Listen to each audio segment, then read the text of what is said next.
Ito ay isang dagok na naman, hindi lamang dagok ito. Saksak ito sa dibdib ni BBM. Ang ginawa ng pinsan niyang Speaker of the House. Sa pagmamadali nilang talagang tanggalin si VP Sara para wala na siyang kalaban sa 2028, ay lahat ginawa nilang basta mapadali lang. Kaya ngayon, sasabihin pa ba niya ni Speaker na hindi siya sang-ayon at hindi sila papayag? Eh ngayon, wala siyang magawa dahil yung Senado, hindi niya uto-uto yan si Senate President Chis Escudero. Siyempre, sasabihin ni Senate President Chis Escudero, magsalita ng Supreme Court. Ano gagawin namin? Mas mataas pa ba kami sa Korte Suprema? Mas mataas pa ba ang House of Representatives under Speaker Romualdez sa Korte Suprema? BBM, kasalanan po ito lahat ng inyong pinsan. Kaya sana po tanggalin nyo na yan as Speaker. Yan lang po nakakasama na talaga ng image niyo lalo eh. Ito na mga kababayan ang numero unong kritiko na anti-Marcos noon pa man, si Attorney Rowena Guanzon, na galit rin po siya kay Speaker Romualdez mga kababayan. Hanggang buto po yung kanyang galit din dito kay House Speaker dahil doon sa kanyang status na imbis nanalo na po sila doon sa kanilang party list at hindi po siya pinayagan dito mga kababayan na makaupo doon sa Kongreso. Kaya talagang hanggang buto itong galit ni Attorney Rowena Guanzon kay House Speaker. At ito nga po mga kababayan ang buwelta ni Attorney Rowena Guanzon laban dito kay House Speaker Romualdez na itong ginagawa nilang impeachment laban kay VP Sara dahil sa kanilang pagmamadali ay binasura ng Korte Suprema mga kababayan yung kanilang impeachment dahil apat ba naman na impeachment yung i-final sa loob ng ilang lang mga kababayan noong December. Tapos nung February lang po nila inaksyonan at finorward doon sa Senate. At yun nga mga kababayan, yung sabi ng Supreme Court ay unconstitutional or labag sa batas yung kanilang apat na impeachment or yung kanilang impeachment dahil yung pang-apat yung kanilang kinuha bilang impeachment complaint. Yun yung kanilang inaksyonan. Yung tatlo, yung first, second, third ay inilagay nila sa archive mga kababayan. Kaya sabi ni Attorney Rowena Guanzon, saksak ito sa dibdib ni President Marcos dahil kasalanan ito ni House Speaker Romualdez mga kababayan. At yun nga yung very controversial nga lumabas na balita ngayong araw, itong impeachment laban kay VP Sara na binasura or diniklarang unconstitutional or labag sa batas mga kababayan ng Supreme Court. Kaya itong si Attorney Rowena Guanzon noon pa man ay kritiko na talaga dito kay House Speaker mga kababayan at pati kay President Marcos kasi siya naman ay isang certified dilawan talaga. Inamin naman po ni Attorney Rowena Guanzon na siya ay diehard sa pinklawan or dilawan pero mangyaring love daw siya ng mga DDS dahil sa kanyang stand ngayon mga kababayan dito sa Marcos Jr. Administration at pati na rin dito sa pamumuno ni House Speaker Martin Romualdez. At ito pa, panoorin pa natin mga kababayan itong mga ibang sinasabi ni Attorney Rowena Guanzon patungkol dito sa impeachment laban kay VP Sara na dineklarang labag sa batas ng Supreme Court mga kababayan. Ayan na, dineclare na ng Supreme Court na unconstitutional ang impeachment complaints kay Vice President Sara Duterte. Nakasaad po kasi sa ating saligang batas, ang konstitusyon, na ang impeachable officers, kagaya ng Vice President, ay pwede lamang ma-impeach minsan, once lang, sa isang taon, bawat opisyal na impeachable. At ano po ang ginawa dito ni Speaker Romualdez? Apat na complaint po ang pinagfa-file sa isang taon. Hindi lamang dalawa. Apat talaga. At kaya sagot ang House of Representatives at ang Speaker ng Supreme Court. Sagutin ito mga katanungan ito. Ano nangyari doon sa tatlong impeachment complaint? Bakit itong pang-apat, ito yung inakyat nyo doon sa Senado? Bilang itong complaint na siyang basihan ng paglilitis o impeachment. Nasaan ang tatlo? Ano nangyari sa tatlo? Anong mga komite ang nagpasa nito?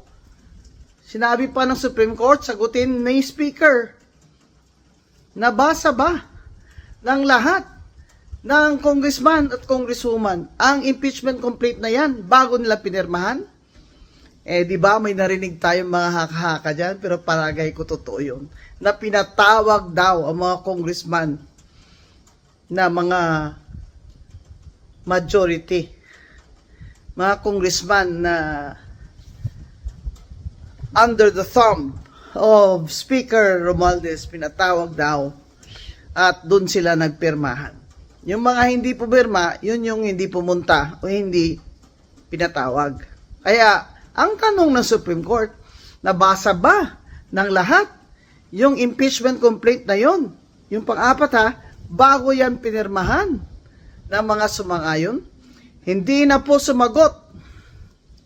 Yan ho ang problema. Kung ang ating House of Representatives ay sinasabi niyang siya, ang Speaker, ay hindi po niya sasagutin ang Supreme Court. Abay,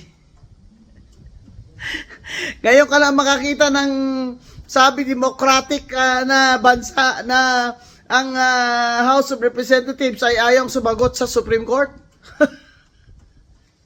Sa Amerika na. Pag pinapasagot ng Supreme Court, sasagot talaga lahat ng mga opisyalis ng gobyerno. Aba ito, talagang saksakan na talaga ang kapangyarihan ni Speaker Romualdez sa ilalim ng administrasyon ng kanyang pinsan ni President BBM. Ito ay isang dagok na naman, hindi lamang dagok ito. Saksak ito sa dibdib ni BBM ang ginawa ng pinsan niyang Speaker of the House. Sa pagmamadali nilang talagang tanggalin si VP Sara para wala na siyang kalaban sa 2028, ay lahat ginawa nilang basta mapadali lang. Kaya ngayon, sasabihin pa ba niya ni Speaker na hindi siya sang-ayon at hindi sila papayag? Ngayon, wala siyang magawa dahil yung Senado, hindi niya uto-uto yan si Senate President Chis Escudero. Siyempre, sasabihin ni Senate President Chis Escudero, magsalita ng Supreme Court. Ano gagawin namin? Mas mataas pa ba kami sa Korte Suprema? Mas mataas pa ba ang House of Representatives under Speaker Romualdez sa Korte Suprema? BBM, kasalanan po ito lahat ng inyong pinsan. Kaya sana po tanggalin nyo na yan as Speaker. Diyan lang po nakakasama na talaga ng image niyo lalo eh.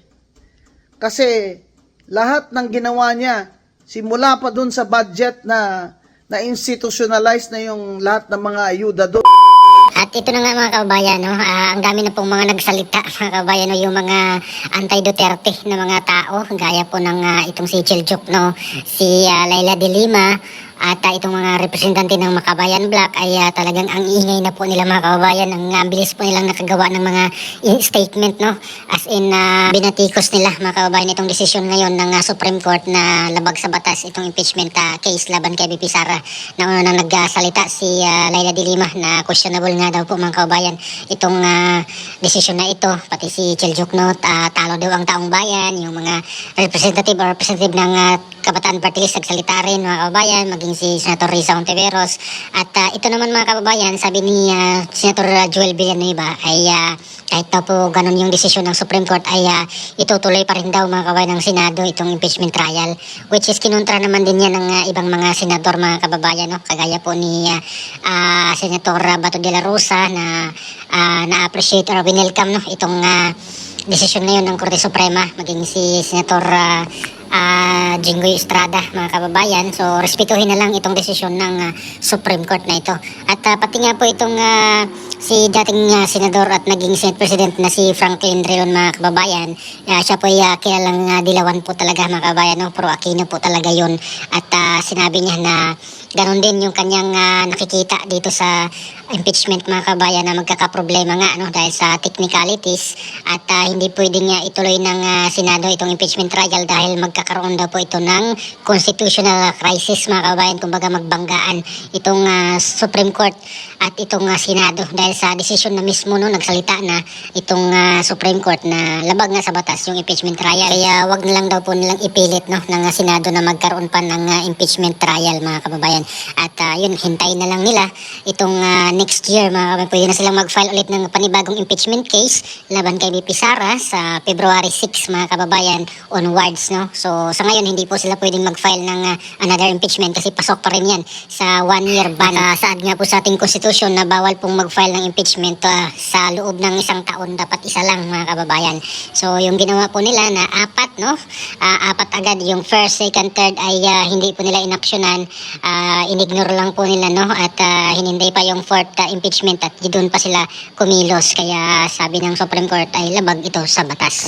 Ayan, so hintayin na lang nila yung next year sa February 6, 2026. At isa nga ito mga kababayan, no, sa mga dahilan sana na questionin ng pro-Duterte senators at allies mga kababayan na nasa Senado itong technicality nga ng impeachment complaint na ito, dahil yung first, second and third ay hindi nga po nila inaksyonan at itong pang-apat pa ang inaksyonan. Pasok doon sa 1 year ban no, ng batas natin or sa Constitution. At pangalawa mga kababayan, yung issue ng bawal tumawid no, sa 28th Congress, mainit din po yun na debate doon sa Senado whether or not mag-pursue or matuloy ito sa or tatawid doon sa 28th Congress from 19th Congress to 28th Congress.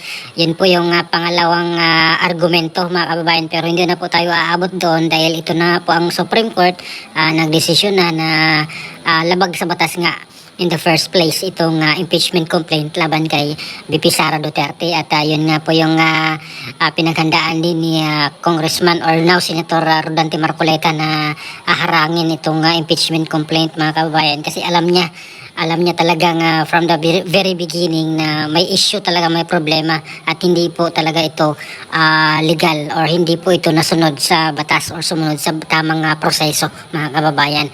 At maging yung iba pang mga pro-Duterte no, na mga senador or allies ay ito yung kailang pananaw dito rin mga kababayan sa issue ng impeachment laban kay BP Sara Duterte. So ano pong opinion nyo mga kababayan no, dito po sa pahayag ngayon ni Attorney Ruin Aguanzon at sa issue ng impeachment complaint na diniklarang mga kababayan labag sa batas or unconstitutional ng ating Supreme Court. So please comment down below.